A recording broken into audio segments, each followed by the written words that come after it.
31 मई 1984 मेरठ में lieutenant general Kuldeep Singh Brar अपनी छुट्टियों की तैयारी में व्यस्त थे। अगले दिन उन्हें फिलीपींस के मनीला जाना था, जहां 2 महीने का सुकून उनका इंतजार कर रहा था। सब कुछ सामान्य लग रहा था, लेकिन उस शाम की खामोशी में तूफान छिपा था।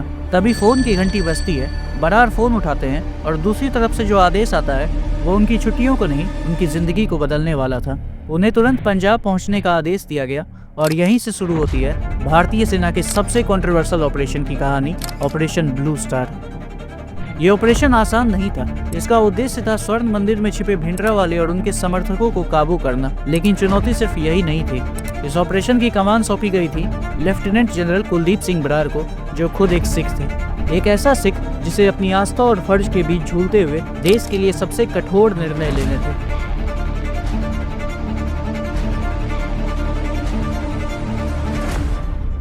भिंडरावाले और उसके समर्थकों ने स्वर्ण मंदिर के भीतर हथियारों का बड़ा जखीरा जमा कर रखा था।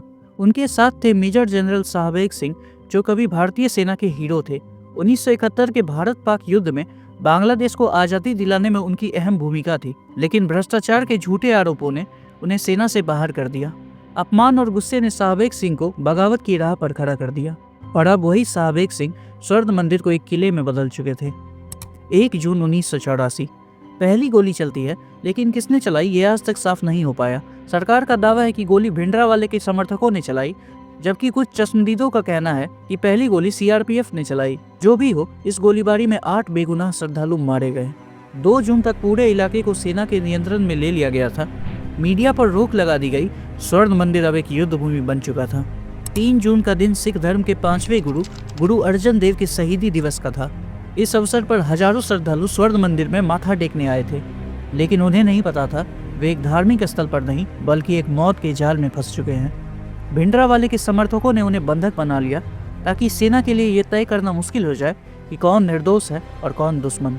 4 जून की सुबह सेना ने मंदिर के बाहर लाउड स्पीकर लगाकर लोगों से बाहर निकलने की अपील की, लेकिन यह अपील अनसुनी रह गई और फिर शुरू हुआ हमला। 5 जून को भिंडरावाले के समर्थक पूरी तरह तैयार थे। उनके पास आधुनिक हथियार थे और शाहबेग सिंह की रणनीतियां इतनी मजबूत थी कि सेना को एक एक इंच आगे बढ़ने में खून बहाना पड़ रहा था। और इसी वजह से जनरल बरार एक कठोर निर्णय लेते हैं टैंक बुलाने का, और 5 जून की रात टैंक स्वर्ण मंदिर के भीतर दाखिल हुए। निशाना था अकाल तख्त। अगले 12 घंटे ये लड़ाई अपने सबसे खतरनाक दौर में रही।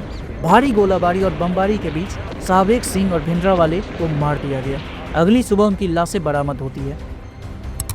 इस ऑपरेशन में 554 लोग मरे थे, जिसमें ज़्यादातर भिंडरावाले के समर्थक थे।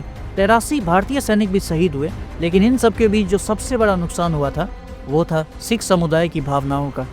स्वर्ण मंदिर को भारी क्षति पहुंची थी। दरबार साहिब पर गोलियों के निशान और अकाल तख्त की तबाही ने सिखों के दिलों में गहरी चोट पहुंचाई, और इसी आक्रोश ने जन्म दिया एक खतरनाक योजना को। बेअंत सिंह और सतवंत सिंह, जो इंदिरा गांधी के निजी सुरक्षा गार्ड थे, उन्होंने तय किया कि वे इस ऑपरेशन का बदला लेंगे। और फिर आया 31 अक्टूबर 1984, जिसकी बात मैंने पार्ट 1 के स्टार्ट में किया था। दोनों ने इंदिरा गांधी की हत्या कर दी। इंदिरा गांधी की हत्या के बाद देश में सिख विरोधी दंगे भड़क उठे। दिल्ली और कई अन्य शहरों में 2800 से अधिक सिखों को बेरहमी से मार दिया गया। इन दंगों ने सिख और सरकार के बीच की खाई को और गहरा कर दिया। पंजाब अगले 8 सालों तक अशांत रहा। बस यही बातें चल रही थी कि इंदिरा गांधी को सिखों ने मारा है और शायद अब हमारे ऊपर अटैक करेंगे। ट्रेनों में, ट्रकों में, बसों में सफ़र कर रहे सरदार उनको मार रहे हैं। वो पूरी भीड़ की भीड़ आ गई थी।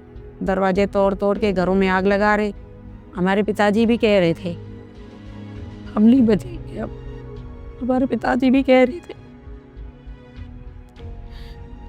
वो भी बहुत डर चुके थे। वो घर से निकले ना, तो वो भीड़ खड़ी हुई थी, उस भीड़ ने हमारे सामने मार दिया।